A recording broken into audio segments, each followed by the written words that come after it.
Let's go ahead and get started today. I want to thank everybody for taking time out of your busy day to join us. I see lots of familiar names here, as well as many new ones, and I'd like to thank everybody for attending our fourth talk in the SUMA series, STEAM and the Indigeneity of Pigments.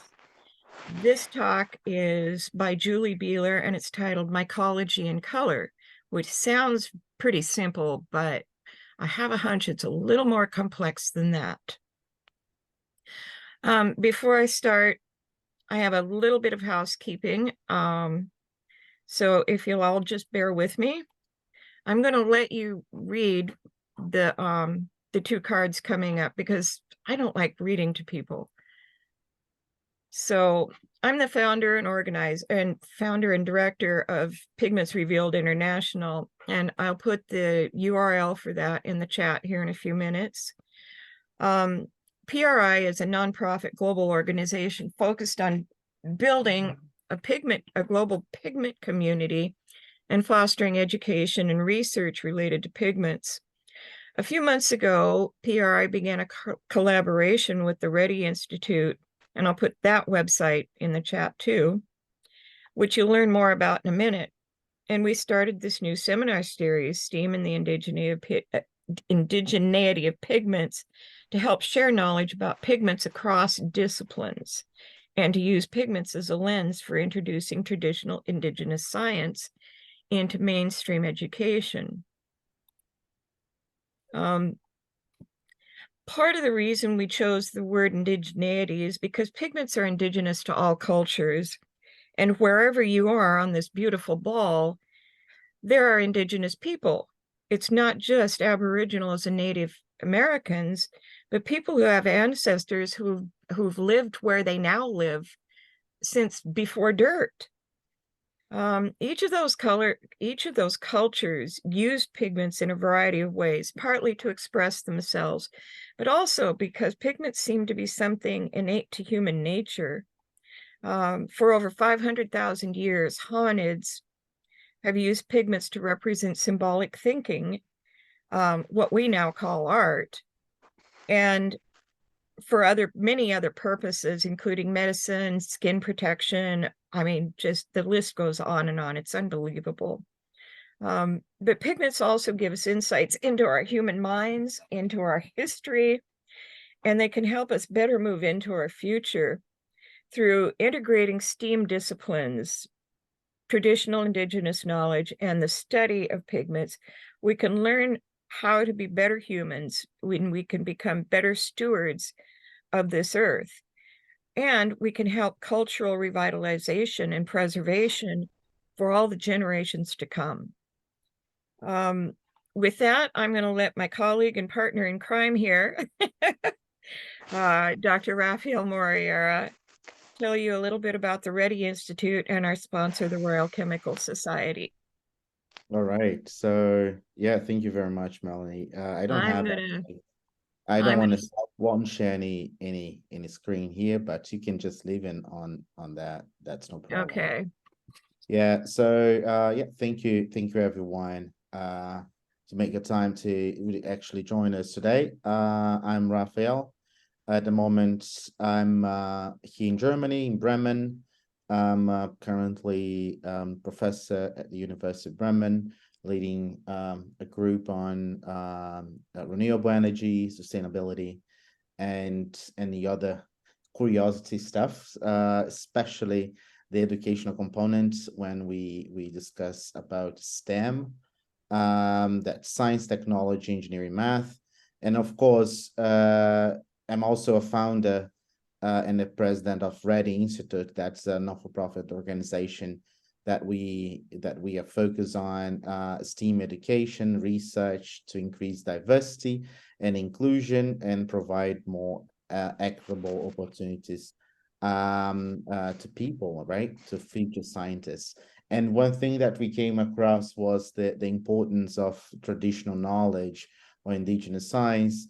And instead of saying STEM, and now we are just discussing now on terms of STEAM, that we include arts, also a major component, and to integrate the culture aspect in science, technology, engineering, and math education.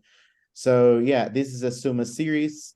SUMA stands for aggregation, adding some of different types of knowledge. This word came about from the indigenous peoples in South America.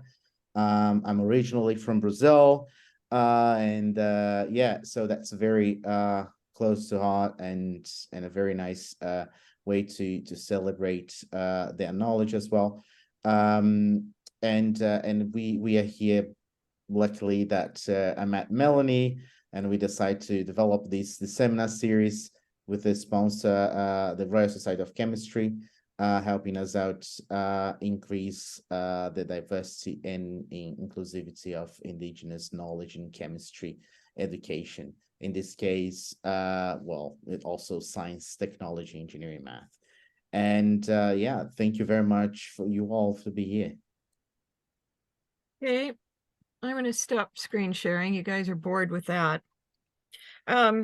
I'd like to introduce our speaker today. Our registration numbers indicate to me that our speaker is well known and extremely popular. But for those of you who may not know who she is, Julie Beeler is the creator of the incredible Mushroom Color Atlas. And I will put the website, website address for that in the chat here in a few minutes. She's also the founder and owner of Bloom and Dye, where she experiments with botanical dyes and works with pigments. As someone who lives closely with nature and has a fascination for it, Julie's work ranges from working with a wide variety of dyes and pigments. Her cutting edge and comprehensive work with the mushrooms alone is a testament. Can I have everybody mute, please? Of your dreams. Whether it's your first kitchen. Please mute. Thank you. Sorry about that. Her comprehensive work with mushrooms alone is a testament to her love of natural materials, and overall her work has resulted in several important awards, including being nominated for the 26th Annual Webby Awards by the International Academy of Digital Arts and Sciences, and has been featured in print media.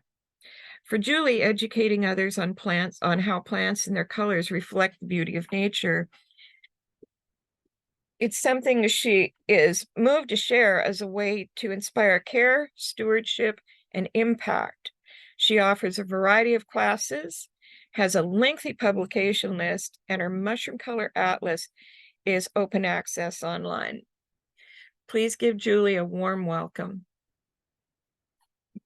Thank you, Melanie. And thank you everyone for being here. And thank you, Raphael. This is wonderful. I really appreciate and I'm honored with the invitation to talk with you all today about the use of mushrooms and fungi for pigments. So yeah, thank you for joining. I have put together a little presentation, and then hopefully you guys can all see my other screen over here where I'm waving my hand, kind of, sort of. I have brought some pigments and some mushrooms and things, and we're gonna talk about those. My presentation is organized a little bit into sections, and sometimes I like to take any questions that you have, so I'll kind of open it up and see if there's a few questions rather than holding everything to the end, because we're going to cover a lot of stuff in terms of the fungi kingdom and mushrooms and being able to identify them and start to understand the pigment compounds that they hold.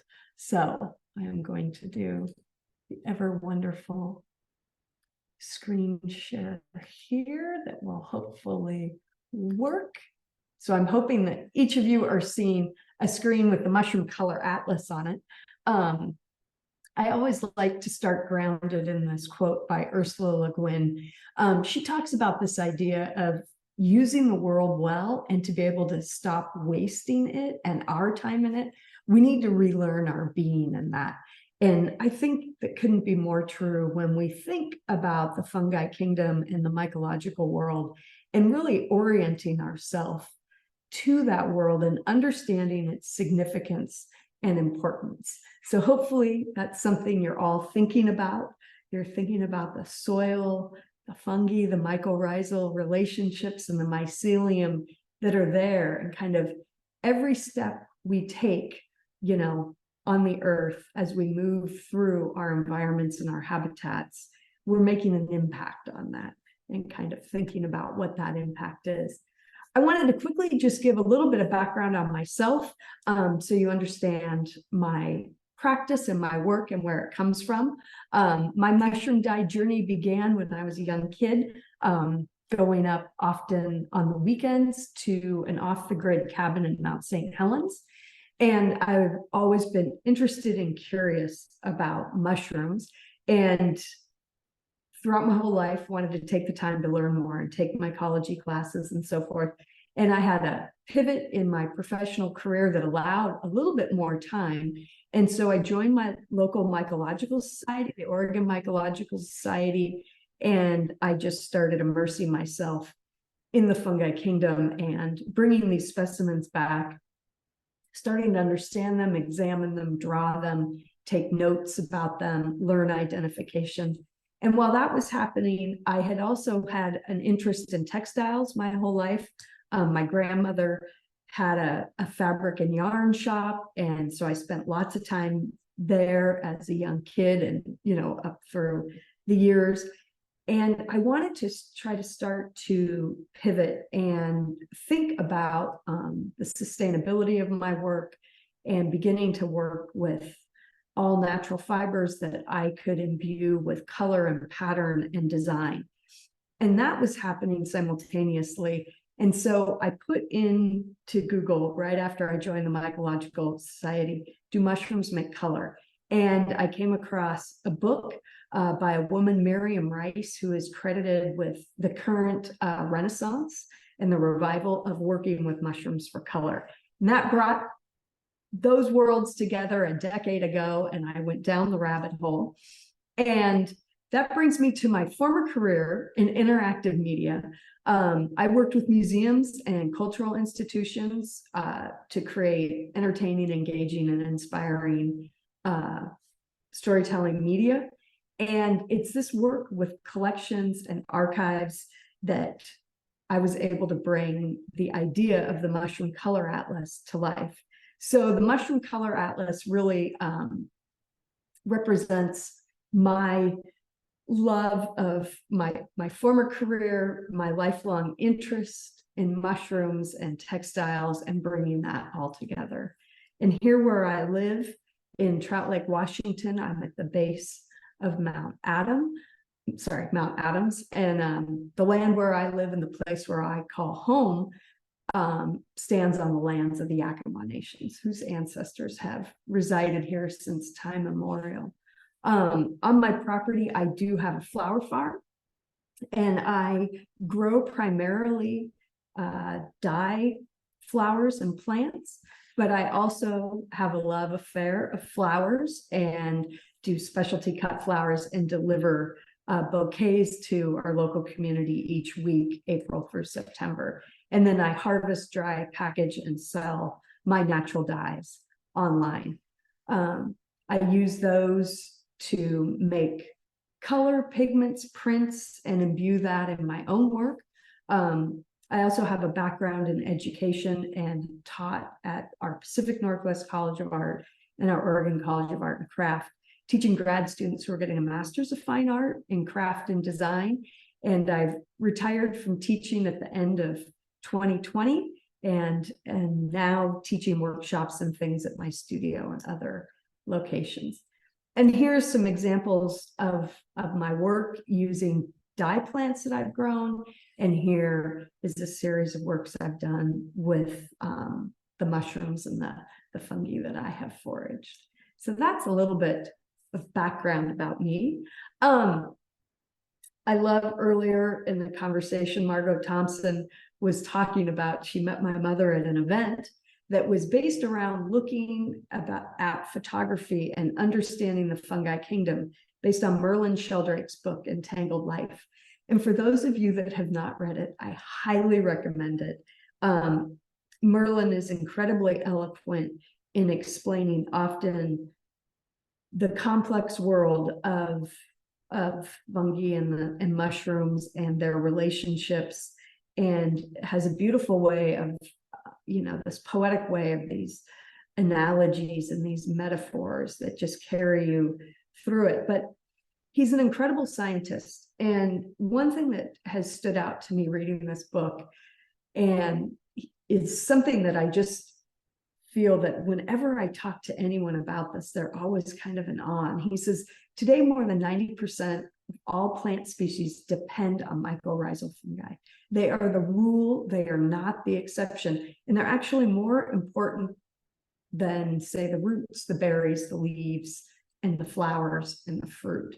And, I love that he continues that discussion. He says, it's out of cooperation and conflict and collaboration that these plants and the mycorrhizal fungi, they collectively flourish. And that flourishing underpins like our past, our present, and most importantly, our future.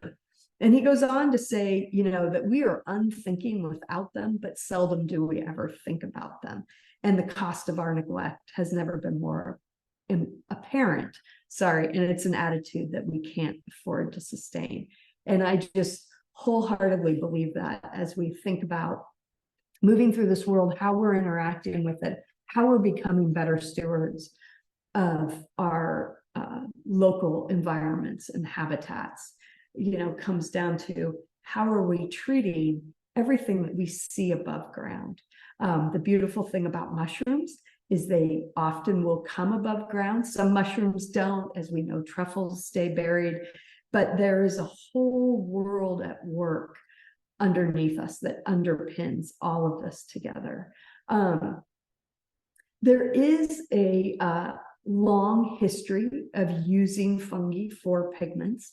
It's longer than we previously thought, thanks to the research work of Dominique Cardone. In the Middle Ages, a common element for achieving a much brighter crimson color from the insect dichirmes was referenced to in literature as popo or opopo. And that translates to agarico or agaric. And it was used to brighten and bring to life these colors. And today, this opopo or popo, we know as agaricon, Larsifomus officinalis. Now, Larsifomus officinalis has a lot of other incredible properties, those being medicinal properties, but it also has incredible properties in relation to pigments. There's reference in the Gobelins dye works in Paris in the mid-1600s, as well as Dutch manuscripts from early 1600s of working and using this mushroom. These mushrooms, what we're talking about here are polypores, and I'll get into that in a little bit. But these polypores, they weren't just used for their pigments and their color properties in Europe. It was throughout North Africa, Central Asia, and for those of us in Northwest North America, there's a long history. And they would give a range of yellows and reds and violets, depending on the species. This mushroom, the tinder fungus, Fomus fomitarius, this is a really well-known mushroom. It has an inner velvet amadou. And for any of you that may be familiar with the amadou hats from Transylvania, they would pound out that inner velvet to make hats. But in addition, this mushroom was used to heal wounds and to stop bleeding. It was also used to make wicks for tinder boxes. If any of you know about Otzi the Iceman, a mummy that was found right on the border of Austria and Italy, high up in the Alps, Otzi had this fungus in his pouch. and it was there so that it would aid in the creation of fires. But this mushroom is used for colorants and pigments, as well as the mulberry polypore here that you can see. This mulberry polypore grows in oases throughout the Taklamakan Desert. And, you know, it's very interesting to see that as you look at all the various stops along the Silk Route, often they were in these oases, and these mushrooms, these fungi, were being traded not only for their colorants, but also the sharing of knowledge and information. And then we get to one of my favorite mushrooms, Echinodontium tinctorium, the paint fungus. I simply call it ET because I grew up in the era of the movie ET. But ET is used continuously by indigenous communities along the northwest coast of North America. Now, it was used not just for its colorants and pigments, but it would also protect the skin from sunburns, protect from insects bites, and then it was also reducing the chance of snow glare. But this mushroom became known for its aesthetic and symbolic body paint that was often and still used today by indigenous communities along the northwest coast of North America. So Oregon, Washington, up into Canada, up into Alaska. And here you can see the colors that you can achieve with this mushroom, and the variations are coming through shifting pH and applying different modifiers to get this range of colorants. So I thought I could open it up real quick if there's any, I don't know if there's questions in the chat or anything about the historic use of fungi for colorants, if people have a question. And I'm happy to answer that now before we delve in a little bit further along. I don't see any questions in the chat yet. Okay. But actually, I had a question. You said you use modifiers. Can you elaborate on that a little bit?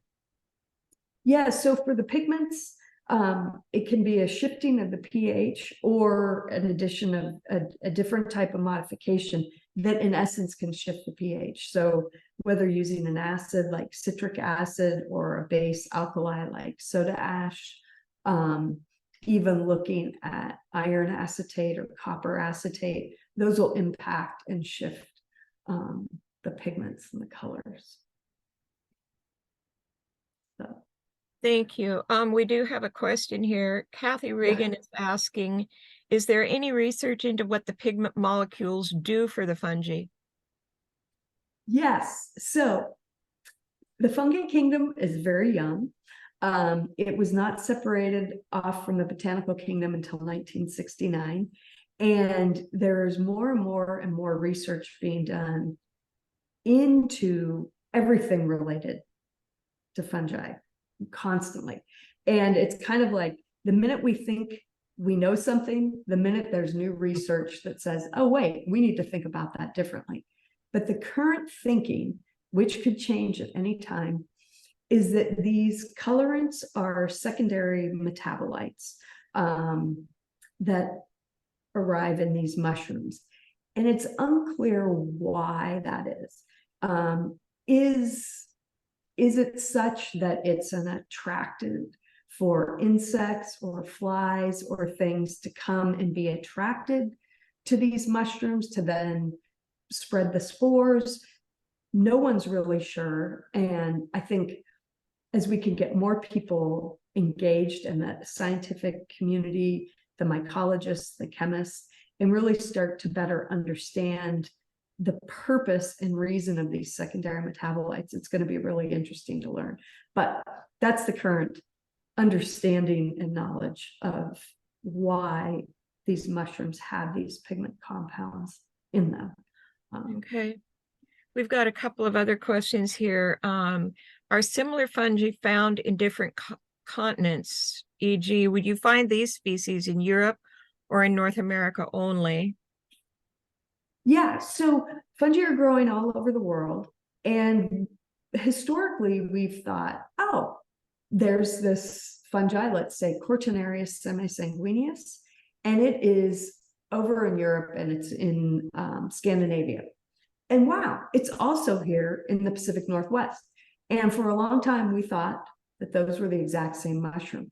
But what we're learning with the advancement of DNA and microscopy is that these actual specimens are different. And the one growing here and fruiting in our area is different than the one in Scandinavia. And we can tell that now through DNA. And there's a scientist in Washington, Danny Miller, who's doing tremendous amount of work with the species Cortinarius. And he said to me, we always thought there were 13 species of these dye mushrooms that are known as Cortinarius dermosidae.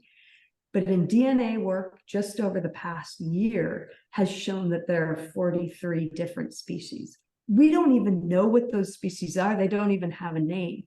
So yes, these fungi are growing all over the world.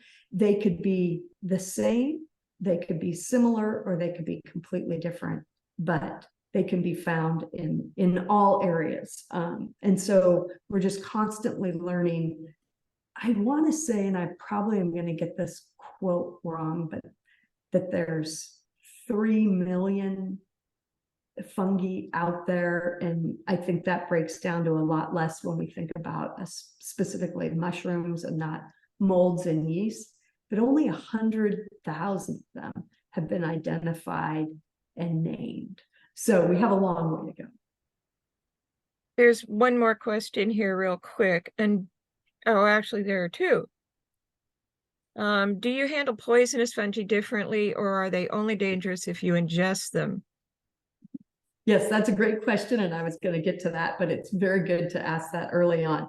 So you can handle any fungi and nothing will happen to you. They are not toxic to touch. They are only toxic if ingested. So that being said, a favorite trick that mycologists like to play on each other is, oh, have a taste of this mushroom, because you can literally taste any mushroom you want, even if it's poisonous or toxic or what have you, as long as you don't ingest it. So as long as you spit it out, it's fine. Now, I do not recommend this whatsoever for many reasons, but one is some of these mushrooms are hotter than any pepper you've ever put in your mouth, and you will be very sorry. So don't fall for that trick, but it is technically accurate. The only time you're going to have any kinds of toxicity, poisonous issues is if you ingest it.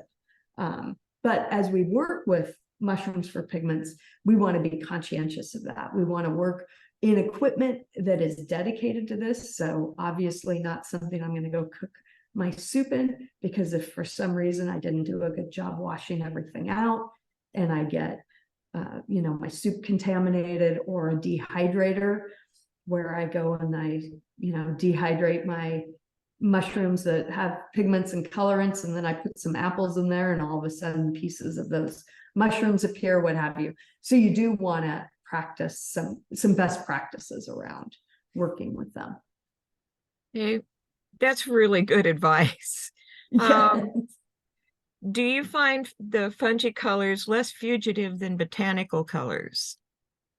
Oh, so it is, they're a lot of the same, like the flavonoids, anthraquinones, those are the pigment compounds that are in mushrooms. So we're going to come into the same kind of gamut where some are going to be less light fast.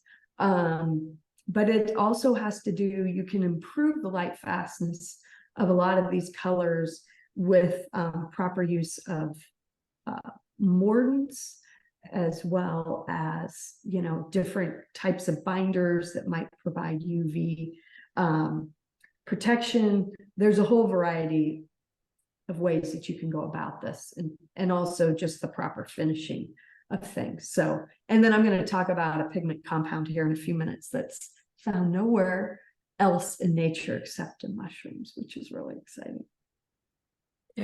That's the end of the questions. Oh, yeah, that's the end of the Okay, questions great. for now.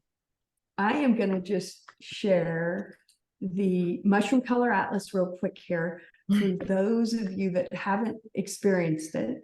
Right now I have 825 colors in the mushroom color atlas, and you can scroll through the colors. You can also hit a mushroom at the top, you can hit a color at the bottom, click it, and it will bring up the mushroom, the information about it, the dyes, as well as the pigments. You can enlarge those to see details. And of course, now that I'm running a couple of Zooms, my details don't want to show up. You can also increase the illustration to look at that. And then there's detailed notes about working with that mushroom for color. So you can go through, some have multiple versions like ET. And you could go back, so we could filter just by pigment if we wanted to look at just the pigments from mushrooms. For every mushroom, I have about 40 mushrooms. I've done 6 pigment tests for those mushrooms. Now with the dyes, I've done 9 colors. So I have a few more colors with the dyes, but then you could narrow it down and you can see there's patterns and themes to the colors that come from different types of mushrooms. And you can see the range of those colors. So you can go through, you can clear that off. Then there's an index if you want to get to the mushrooms themselves. And then there's all about the process and the steps to do everything. So that is a little bit about the mushroom color atlas. Oops. Now I'm going to try to bring my keynote back. Oh, just 1 second. Sorry. Oh, just have to close it. It didn't see it. Sorry about that. There it is. So, in working with the mushroom color atlas, I was thinking about the work that I wanted to do to put this reference and resource available for people, to give people access, to get them curious and wondering about the fungi kingdom, to find a way into that science without being a scientist, but come at it from the artistic, creative side. So I would work up wireframes and think about that visitor experience. And then my husband was starting to work on the visual design, the typography, and so forth and so on. And then it became very important to figure out, how do we represent the mushrooms here? The focus is on the color from the mushrooms. So got the idea of doing black and white illustrations, and went to Instagram and came across Yuli Gates, who lives in the UK. And Yuli has illustrated all of these mushrooms, just an incredible artist, an amazing talent, and really spent a tremendous amount of time looking at and researching and looking at the source materials I supplied to accurately pull these illustrations together. And then the programming of all of this was with a friend and colleague that I had worked with a long time, Danny Rosenberg. And so between the 4 of us, created and conceived this project. So that's a little bit about the Mushroom Color Atlas. Now we're going to dive into a little bit about mushrooms and mycology. You can see here on the left side, we have an illustration that Yuli did of what we consider a classic mushroom. In some areas of the world, this mushroom is known as Amanita muscaria. It is the fly agaric. It's the classic Alice in Wonderland mushroom that's got the red cap with the little white dots. It's got a nice long stipe, and it's this beautiful mushroom. And it's what we think of when we think about a mushroom. Primarily, we think of, here's a cap and a stipe, and that makes mushroom. As you can see on the other side, here's a whole range of mushrooms that have pigment compounds in them, and not all of them look like our classic mushroom. But what they all have in common is that they are all, coming out, pushing out of the soil or wood, whatever it may be, and coming to life. So they have a cap. Underneath that cap, this is one of the most important components for a mushroom, just the mushroom itself, but for all of us who want to start to learn and identify mushrooms. This is the fertile surface of the mushroom, what's underneath the cap. It's called a hymenium, and it is what we call the spore-bearing surface. And for a lot of mushrooms, this spore-bearing surface looks different. Sometimes it has gills. Sometimes it has little spines and teeth. Sometimes it has pores and sponges. Sometimes it has tubes. It can vary, it can range and vary based on the mushroom itself. And we're going to kind of hone in on that, because that's where you want to look and pay attention for identification as well as potential pigment compounds. Then these mushrooms have a stipe, and they have what we call a partial veil. You'll sometimes see a mushroom has a cute little skirt hanging off of its stipe. And that's because that partial veil had been covering that cap. And when that mushroom grows up and breaks through that partial veil, it splits and it leaves a little remnant, which is the skirt. Now, some mushrooms, not all, but some, will have a universal veil, which means when it's the vulva, the sac down below, it's encased in a veil. And as it moves up through, that veil breaks off and is often found down at the base. And it's another very key component to helping you identify what type of mushroom is this. They're coming up out of this vulva, and that is connected to the mycelium. The mycelium are the roots of the fungus. It's that hyphae, that web that is connected. There are mushrooms that we call mycorrhizal that have a beneficial symbiotic relationship with plants and trees and so forth. But there's also mushrooms that are saprobes or saprophytes, where their job is about decomposing the plant matter. And so there are a whole gamut of fungi and the fruiting mushrooms. Their purpose is to decompose. And then we have some mushrooms that are parasites. And that seems kind of creepy, but it's important and meaningful for various different ways, and a very well-known mushroom that has great pigment compounds is actually a parasitic fungi. And so I'll talk about that one in a second. But that is Hypomyces lactiforum, the lobster mushroom. So Melanie had asked, I talked about using modifiers to shift the color of the pigment. And here is a demonstration of that. This upper left is always the base color, the raw color from the mushroom, the pigment that can be expanded. And then if it's treated with alum, what happens with its modification versus citric acid versus iron. This could be iron sulfate. In my case, it's iron acetate, copper acetate, or an alkali like soda ash, but it could be wood ash lye or what have you. So you can see the range of colors that you can get just through some simple basic modifications. So we talked about that hymenium, that underneath the cap, that spore-bearing surface. And that is often used as a way to categorize mushrooms into types. So when we're looking at a mushroom, it's like, what genus is it in? And then within that, what species is it? And a type of mushroom, a genus of mushroom, are called boletes. And boletes are pretty well known. Some of the most famous edible mushrooms are boletes. You've probably heard of the king bolete, the porcini, the penny bun. There's a lot of different common names for a variety of boletes.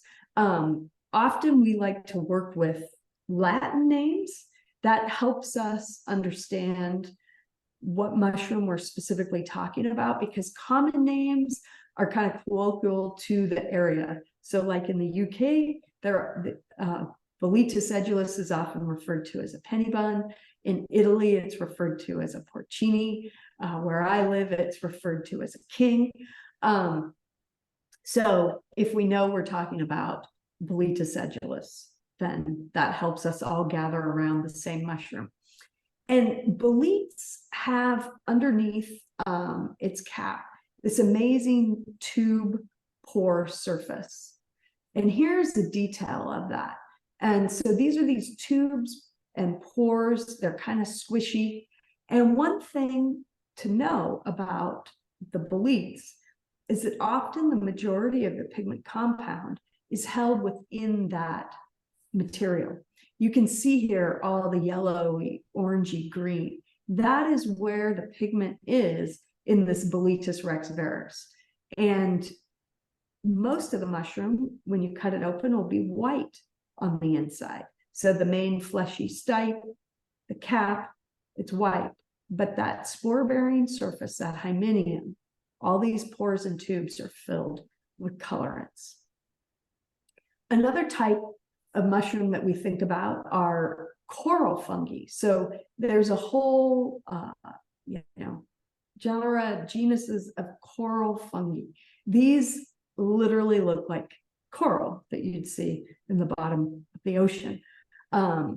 They're branch-like nodules. They're beautiful, and they have pigment compounds in them that are very light, very, very light and delicate, but they can be captured, and you can see they range in colors. They could be pinks, oranges, yellows, purple, gray, etc. And the more colorful the Romaria, which is the genus of this coral mushroom, the more pigment compound it's going to have in it.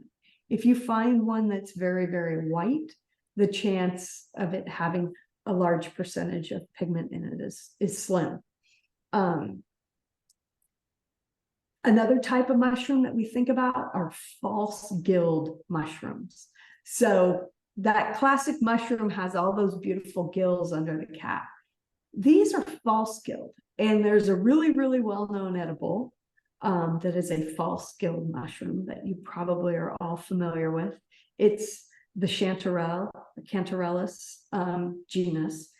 And those ridges, just like this Polyozelus atriozulinus, they go down the stipe, those ridges. Those are these false gills that run all the way down the stipe.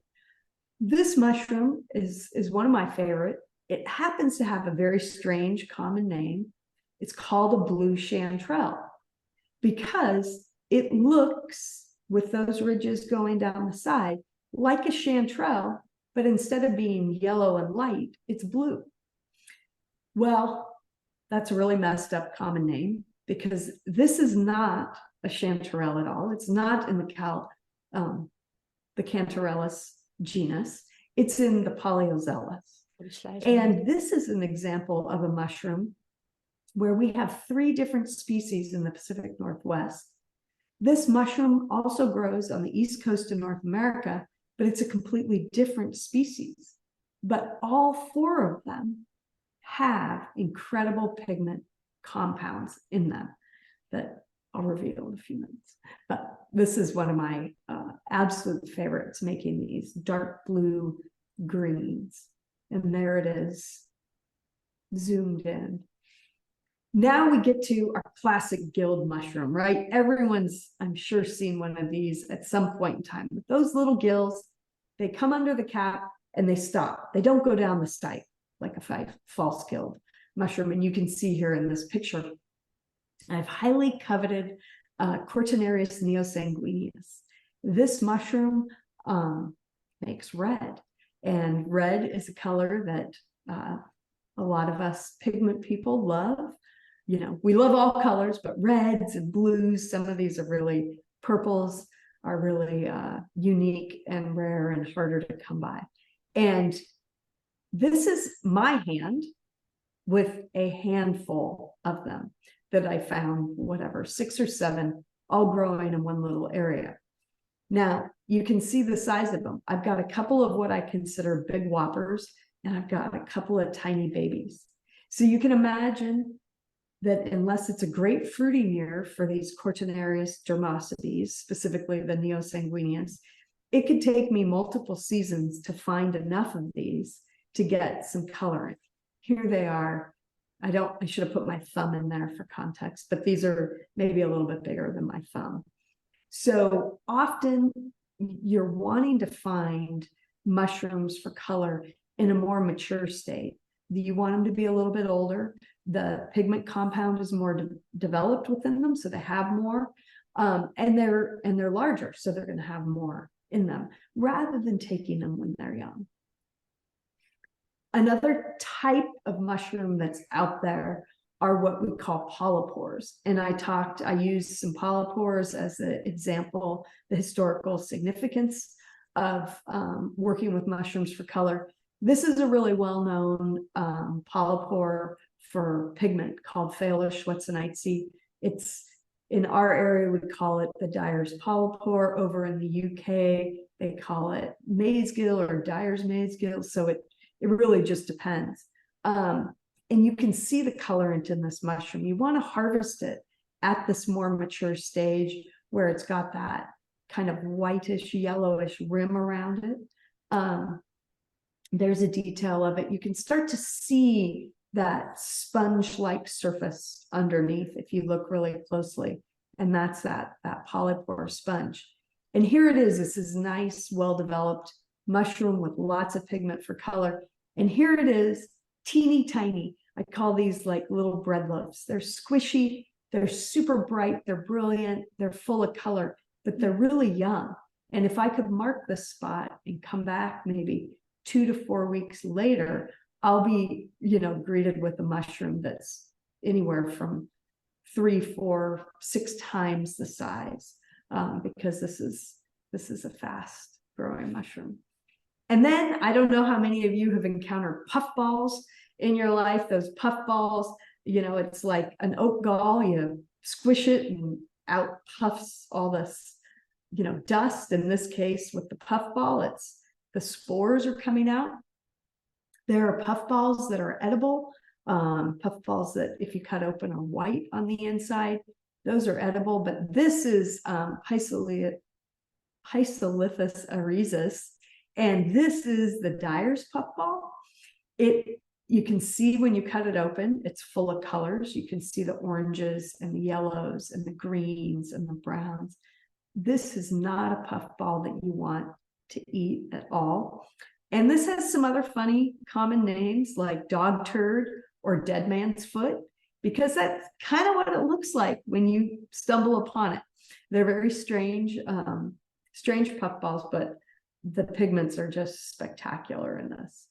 And then finally, we get to one of my favorite types of fungi, which are the tooth fungus. So these have little teeth or spines in them. And you can see here, I don't know if I have more of a detail, that's from above, but these mushrooms, this is Hydnellum sorrelium.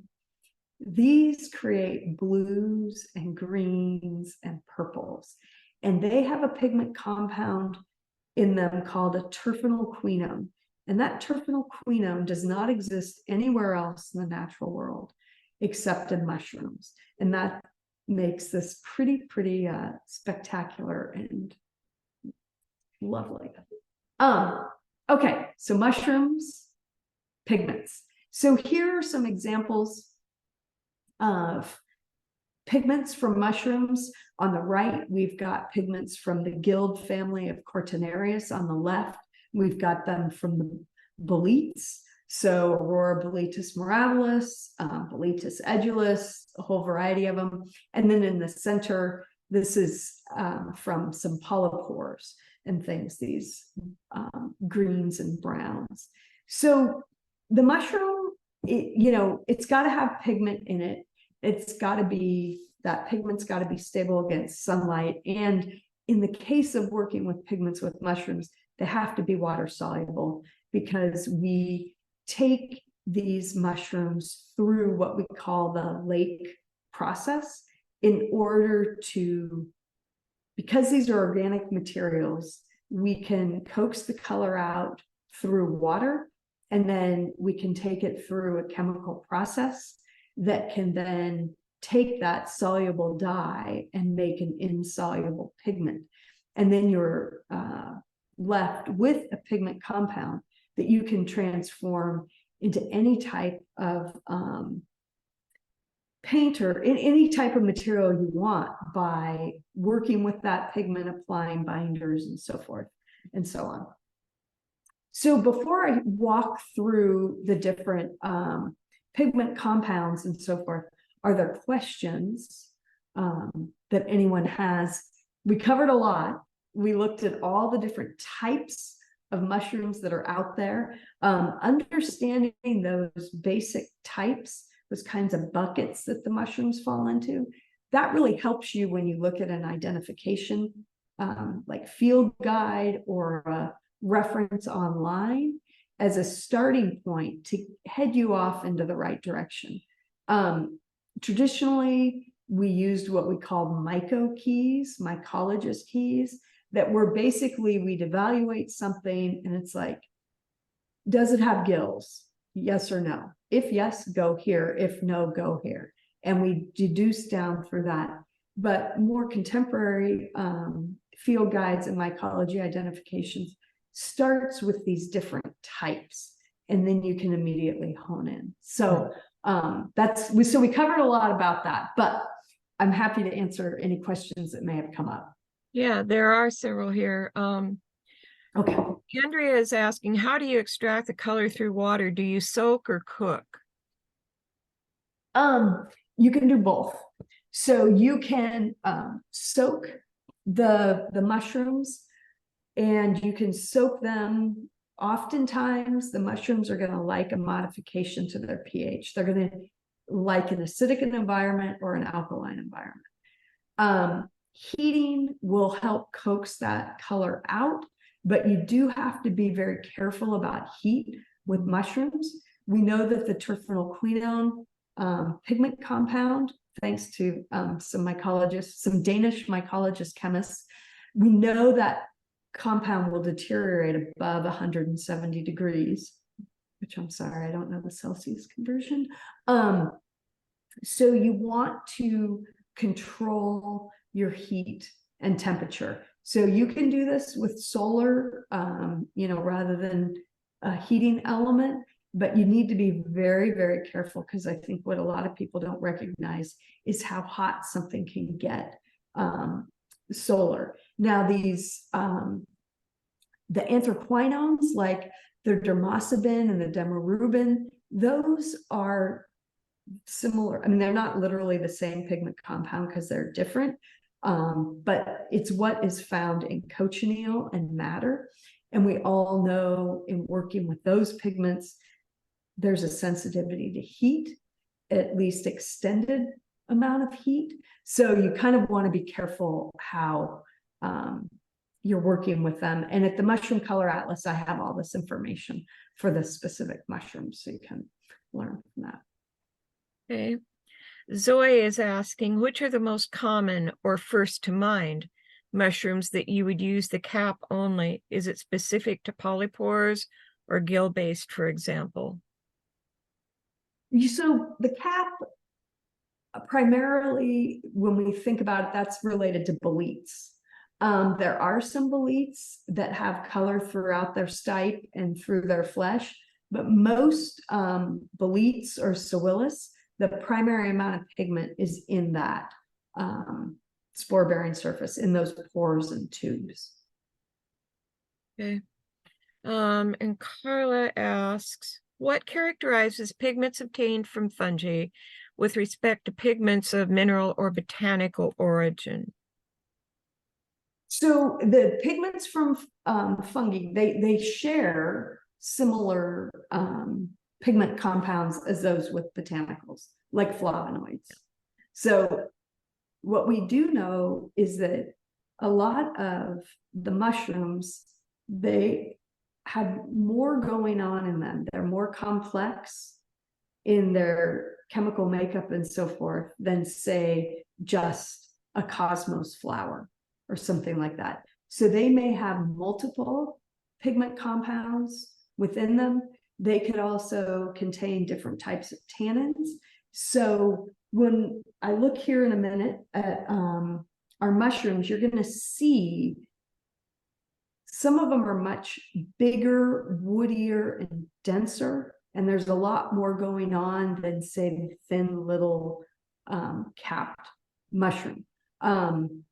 So they definitely share similarities, but there's also differences that makes them different and unique. Many times there's multiple pigment compounds, so you can tease out, 2 or 3 colorants from that pigment, from that mushroom, versus, say, with a flower like a sulfur cosmos or with weld, that's just the one pigment compound in that. So I'll tackle the part about mineral pigments. Mineral pigments, as opposed to botanical or fungal pigments, are have elemental compounds in them, like iron and copper, sulfur, all kinds of different things that, and they're earth pigments. They are very different chemical compounds from what is in a plant, and mushrooms and flowers are both in the plant kingdom, sort of. I think mushrooms deserve their own. Well, mushrooms in their own kingdom, the fungi kingdom. Yeah. But yes, there's similarities across. Yeah, they have with the botanical similarities. kingdom. Yeah. And mineral pigments are not soluble in water, whereas fungi and botanical pigments are. With fungi and botanicals, if you want to make a pigment that can be used to create a paint film, you have to lake it, which is a process that we will go into in a whole other talk. And I'll touch on it real quick here. Okay. Too, so. And with mineral pigments, all you have to do is grind them and, produce a fine enough powder to make a pigment a fine pigment, and then you mix it with a binder. So it's two very different creatures. Yep, exactly. So we've got to get them through to a. Yeah. We've got a couple more questions, and then I'll finish up here, and then I'll go to my some examples I brought. Sarah is asking, is there a need for sustainable harvest practice? Can they be over harvested? So that is a heavily debated topic in the mycological world. And whenever I am teaching or talking with people, it's really important that everyone understand that there are 1,000,001 ways to go about things. So there is no right way and there's no wrong way. There's what I call your way. And I may go about things a certain way. That doesn't mean you have to. If someone else goes about them differently than I do, that doesn't mean that I'm wrong and they're right, or vice versa. And that is very true with foraging. There's been tests and studies done that you can pick mushrooms and you don't have to cut them with a knife. Some studies say, hey, it's better not to cut them with a knife because you're leaving elements of the mushroom there to get contaminated. It's this whole big discussion and debate. But what I like to think about is the ethical foraging and how that aligns with your own philosophies and your own belief. I encourage people to have a more gentle impact in the environment. Just like everything in life, if we go take every last bit of it, we're not leaving things for the biodiversity of the environment. We're not leaving it as food for other insects and animals. We're not allowing it to naturally, break down and reassemble into, the habitat, the environment, the soil, what have you. When we think about the mycelium and that webbing and that important structure that's growing in the soil, if we're going to go dig a big hole through that, we've disrupted it. We have damaged it. That's like saying, oh, I want to get this apple from an apple tree, but to get that apple, I got to cut the whole tree down, or I got to cut this whole branch. You would never do that. So we think about those things when we're going to harvest our mushrooms. Certain mushrooms I'll just pull up because they impact the environment so minimally. Other mushrooms, larger mushrooms, I may cut because otherwise I'm going to dig a big hole. I'm always going to want to cover any areas so that that mycelium and that fungus continues to thrive. I'm going to want to harvest mushrooms that might be older and leave the young ones behind so that they can, release their spores, sporulate, and that's the reproductive side of it. So there's a lot of things to think about, and that's what I encourage. But that doesn't necessarily mean that's what has to be done. So let's do one more question real quick. okay. Gail is asking, when it takes several seasons for enough quantity to die, how do you store them? Or do you soak, cook, and keep adding? So I like to store my mushrooms until I have enough. And you can work with mushrooms dried, fresh, or frozen. My preference is drying them because a large majority of the mushroom, when it's fresh or frozen, is water. And for me, I like to work with weights and measurements where I can get some exacting information. And when they're dried, I can do that better. However, there are a few mushrooms like the coral mushroom I showed you. In order to extract the pigment, it has to be fresh or frozen. The minute it dries, you can't work with it in the same way in terms of the pigments. And then there are some mushrooms that might yield a more vibrant color that you may be interested in when it is fresh or frozen versus dry. And I have some of those examples up on the Mushroom Color Atlas of working with them in different ways so you can make the decision. Some mushrooms, like some of the boletes, they can get really slimy and gross. So I always like to just work with them fresh, but I will have dried ones for a workshop or something like that. So it just really depends. But you can work with them that way. I also don't freeze a lot of my mushrooms because I have my freezer for food. And yeah, I don't want my husband killing me by me putting a bunch of disgusting rotten out mushrooms in the freezer. But yeah, so here's a look at the anthraquinones. So these are the dermosabin, the demarubin, the Imodium, the periton, which previously was known as the physion, the falcinol, and the methoxy, and those sorts of things. So we're getting these range of colors and pigments from that.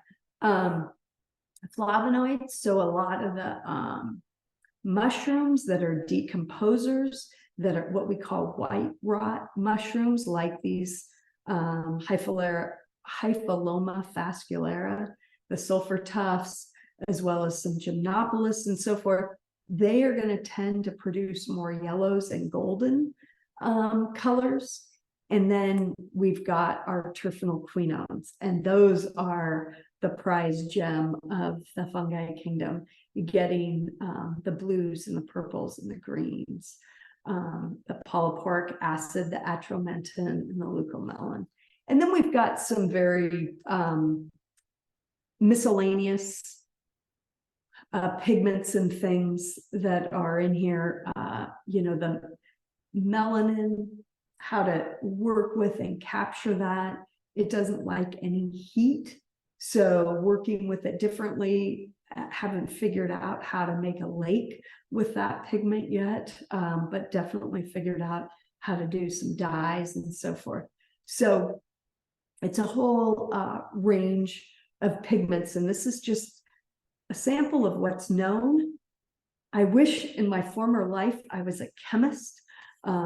This is where Raphael and I have to partner up. The chemistry behind all this and in conjunction with the mycology is just super, super exciting to me, and constantly learning more and more things and looking to what we used to know and how that's changed now. And it's really, really exciting. So I am going to stop sharing my screen now, and hopefully everybody can see my hands over here on this screen. What I want to do is show you guys a few mushrooms. This is a specimen of Phaeolus schwarzenegii, that polypore. You can see that sponge, but also look at it in size in relation to my hand. It's a big mushroom and it's dense. And when I found it, it was probably 4 times larger than it is now. And then I'm going to hold up my little Cortinarius neosanguineus. And that was one of those pretty large ones. And look how tiny it is. But this is just filled with pigments. Let's see, someone said they couldn't see the other screen.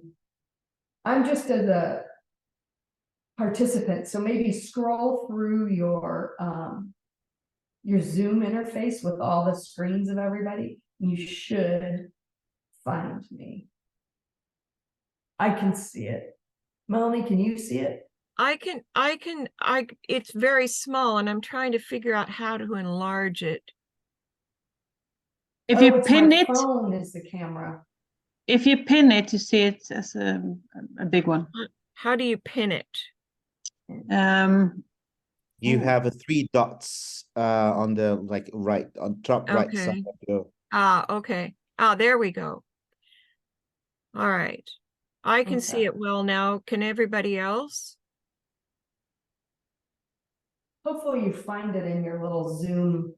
But here's, for those that missed it, here's the Phaeolus schwarzenegii. So you Wow, can see look at how that big it yellow. is. And see, That is just that such a sponge pure under there. gamboge yellow. Yeah, I know, it's spectacular. And then compare that to the really delicate Cortinarius neosanguineus and how tiny that is. Now, the thing that's interesting is that this mushroom itself has a tremendous amount of pigment in it.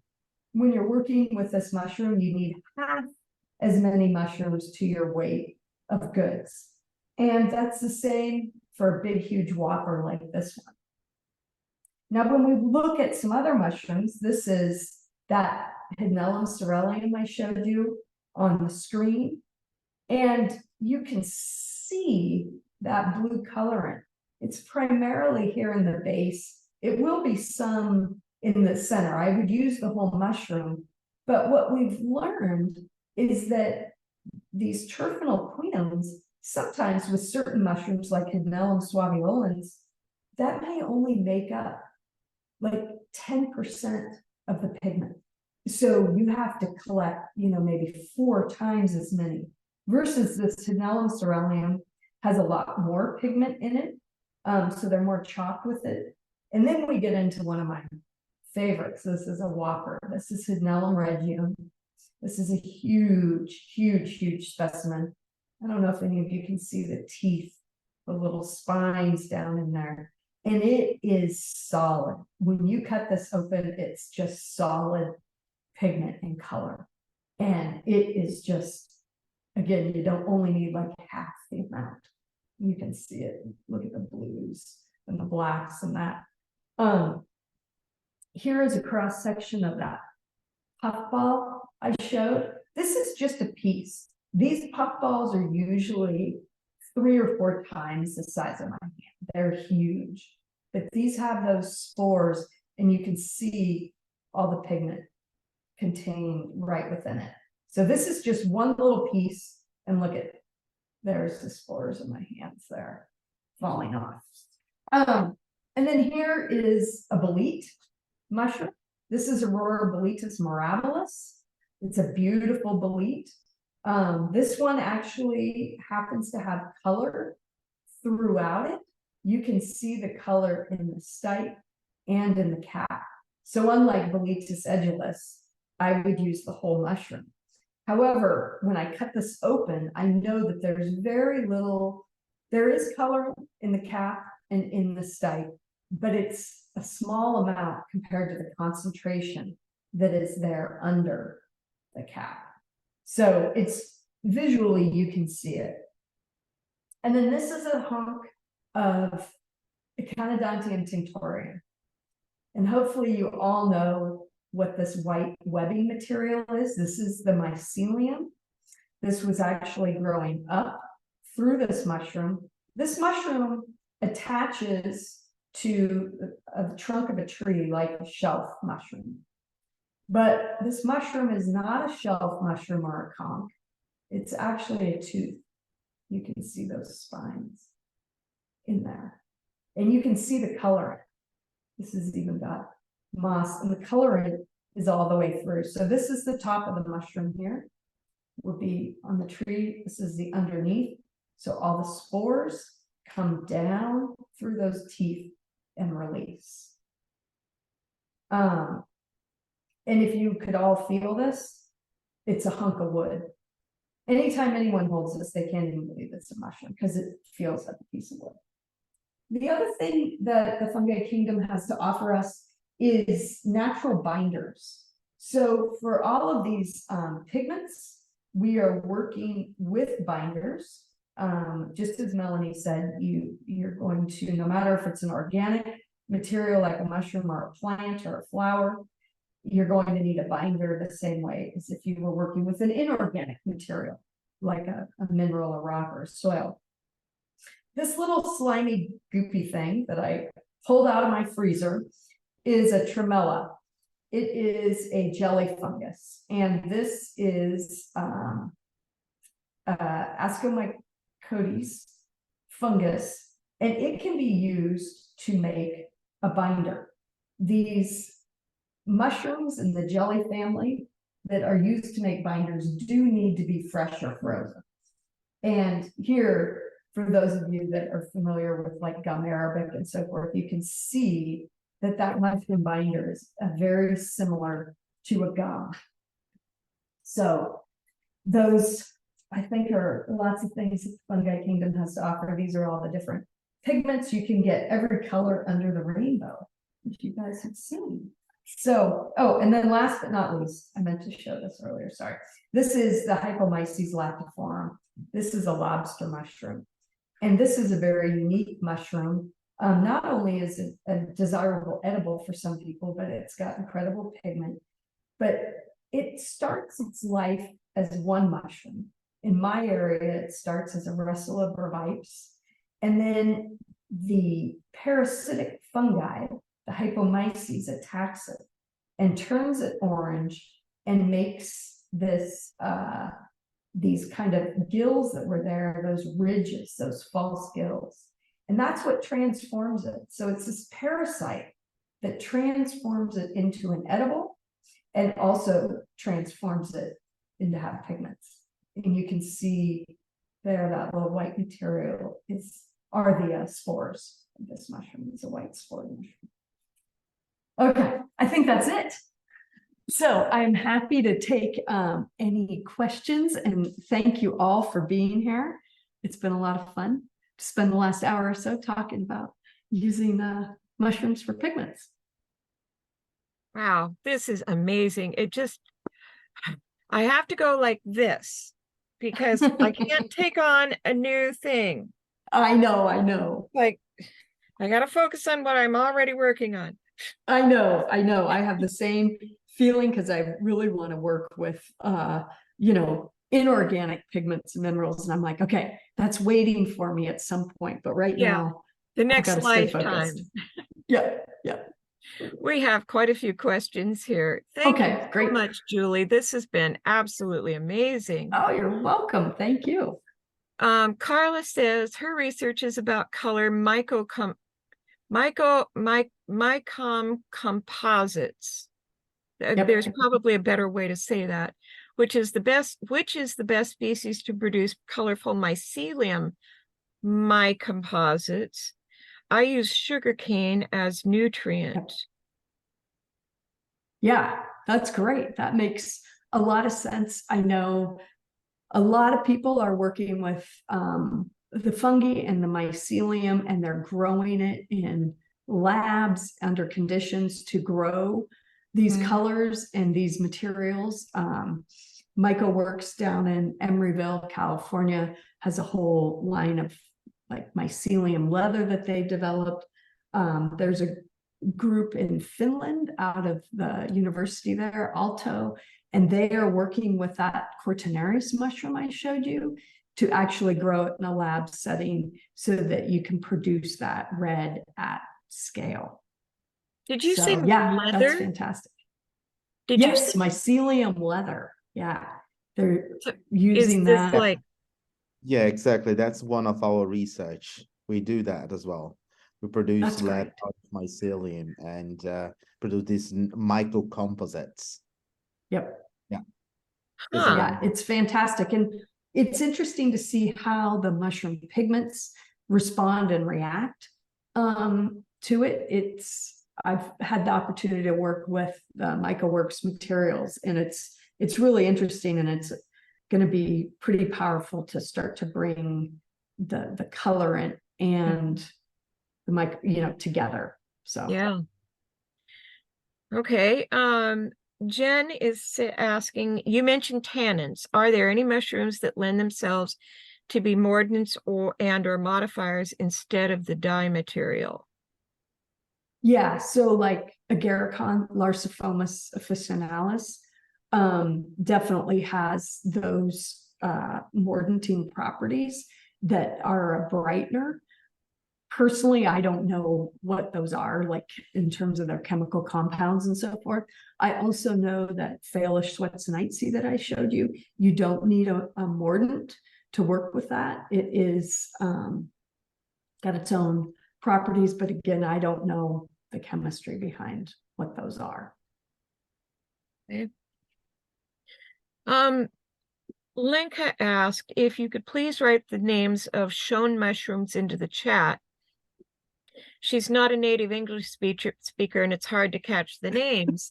What I would ask, though, is if you could send us a list of the mushrooms that you've talked about, and maybe something so that we can associate I it can with send an you image. the list. I'll send you a PDF that Okay. because in that I've got the Latin names in the presentation I showed you. Okay. So I'll send you the screens from that. Yeah, and then anybody who wants that, go ahead and email me at Pigments Revealed. Let's see.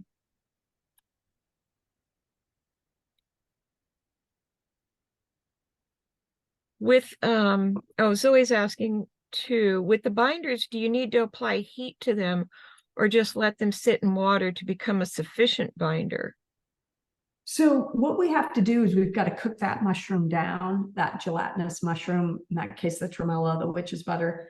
We would concentrate it down to make the mushroom binder, and heat is going to be what does that. So you definitely want to do that. A lot of the mushrooms, we can't make an ink just by purely concentrating down the liquid. One mushroom that works really well is that puffball, that Physolithus oryzus. That's fantastic because you can really heat that up super high and it's fine. But most mushrooms don't like that level of heat. And that's why we're doing that lake process where we're making that dye bath, and then we're putting a mordant substrate in, and we're putting a precipitant. And through that chemical reaction, we have now taken that soluble dye bath and made an insoluble pigment that will separate or levigate. It's now heavier. We can then filter it off. And we're kind of now at the point where if you had an inorganic pigment, that's the point where we finally get to that point where now we have a ground pigment that we can make finer and mix with a binder and make any kind of paint or material we want. Did you have a hand up, Raf? Yes, I do have a extra quick question. Yeah, I'm Yeah. very kind of super exciting stuff that you presented today. Thank you very much. And I was once you mentioned about the possible modifications that you make on when you extract the pigments out of mushrooms, you add like some salts or base or even acids. Do you ever measure like the final pH of your solution and then try to correlate pH and the color that you are able to obtain at the end?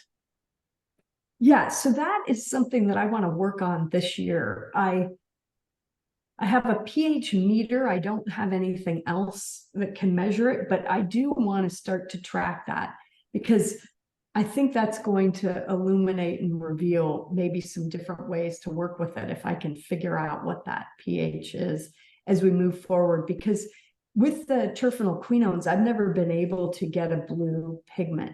It always wants to go brown.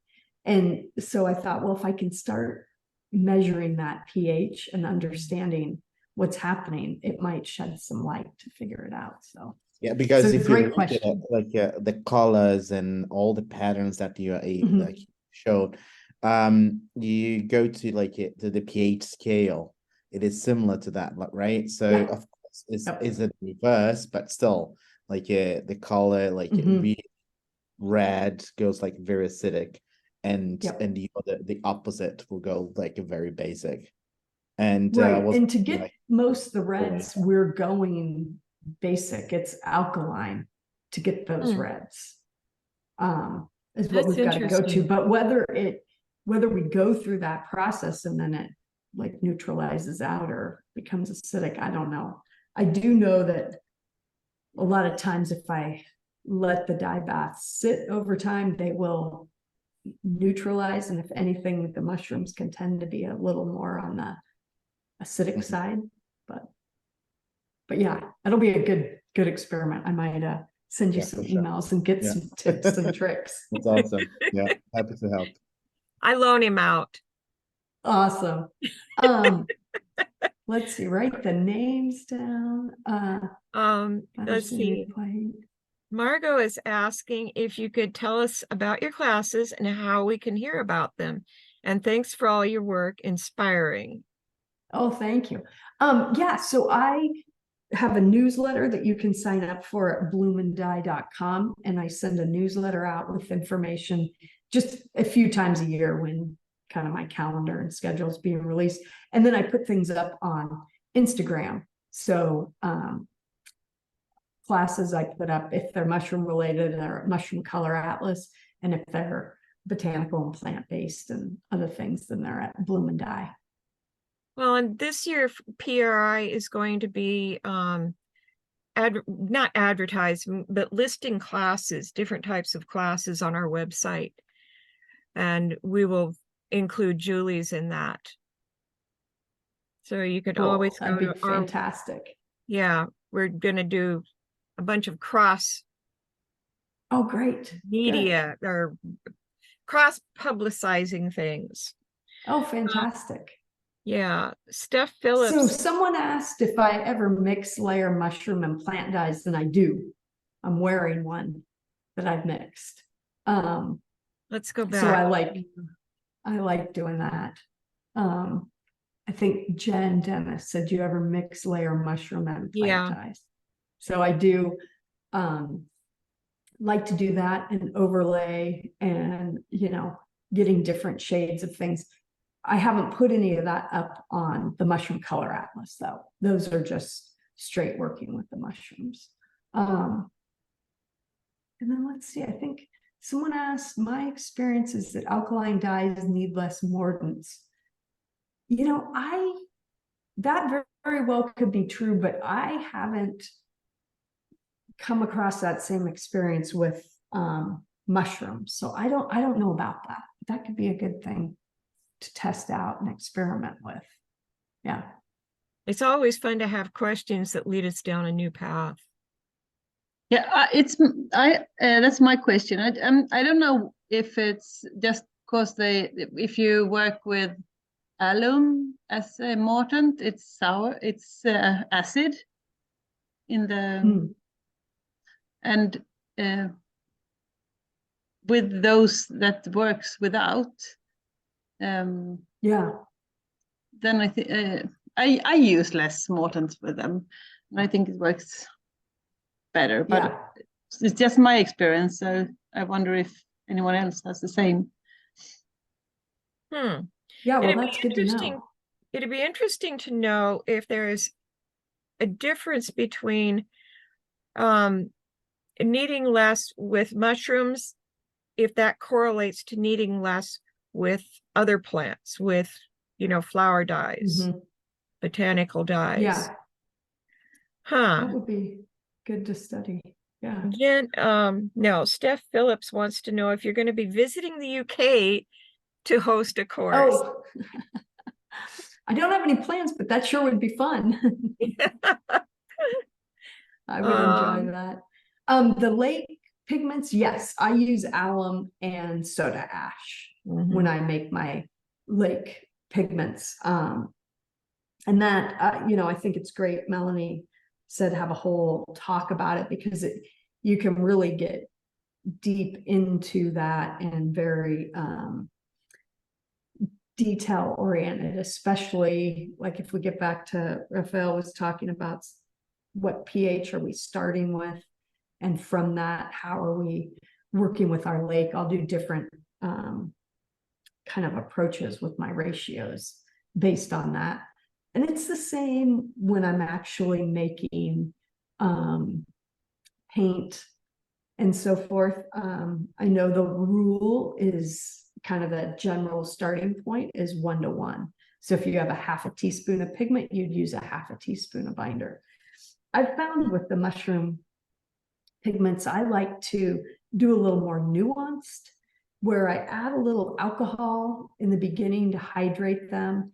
And then I'm adding in water and binder and doing some different grit tests and smudge tests along the way to really dial it in. Because I found that the mushroom pigments can respond differently depending on what type of mushroom it is. So I do a little bit more nuanced, but you can definitely do the 1:1. I was just kind of coming up against some issues with some different mushrooms and thought, I want to try to see if I can finesse it a little bit more. So it's interesting. I often, I used to use oxgall, but these days I just use isopropyl alcohol for hydrophobic inorganic pigments. And I wonder if you using the alcohol has something to do with the liquid absorption of the mushroom pigments. Yes, I think it's got working. to. That alcohol is causing something to happen across a huge chemical scale. If we're looking at inorganics and organic pigments, that's a really interesting thing that we need to look at, Raph. Yeah, that's a very interesting because again, we all go back to the pH, the initial pH, because that's would be very important as well. Because if you start adding like a very alkaline or basic pH, you start deprotonating the alcohol, and then that acts as a base, and then you start a bunch of reaction chain there. Again, that's it depends of the initial conditions, and that alcohol also influences the not the hydration but the solubility and the interfacial properties of the pigment and the binder. I'm excited to experiment more. Let's see. Zoe says, thank you. She is working on reducing shaggy ink caps and certainly finds finds its best as a lake. Yeah, yeah. I think they're best in a pan. Yes, except not the ones that have deliquesced. You don't want to eat those. They're No, kinda you don't want. bad. Margot asked if you ever work for fermentation of mushrooms to get a dye. Yeah, I do with the hydnellums and the sarcodons and the phelodons, those two fungi that have the terphenol quinones. I will sometimes, in essence, do an anaerobic fermentation within an alkaline vat for a while. And it seems that the longer I let that go, the more intense and vibrant the colors are. But again, I haven't figured out why that's the case, but it's just the results I'm seeing. So I'm gonna put some tests up at the Mushroom Color Atlas that show the difference with those. But yeah. Maria Anna says she's curious about making lake pigments from fungi. Do you use alum and washing soda as one does when working with botanical materials? Yeah, I use alum and soda ash, so sodium carbonate. Yeah. Which I know some people would call washing soda or soda ash, but it's sodium But carbonate. it's not to that I be use. confused with what is literally washing soda. Correct. They're very different chemicals. Different. Yep. Yeah. Well, looks like the end of our questions. This has been really informative. It opens my head up in new ways for thinking about it, or in organic pigments. Every time I learn a little more about organics, I have more insights into inorganics, which just pleases me no end. But this is so tempting to dive into. Well, you could always, if you find a little mushroom, you could play with it, just have it as a little thing on your table. See what happens. This year we had the biggest mushroom bloom ever. I've lived here for 12 years and it was incredible. You couldn't walk down the side of the street without stepping on different kinds of mushrooms. I know, it was epic in the Pacific Northwest. Yeah. And, I'm excited to see we've had a week of what we call the Pineapple Express moving through here, where it's been raining 24/7. And I, of course, am giddy to think about what all is happening with the fungi. Everything down below. But thank you so much.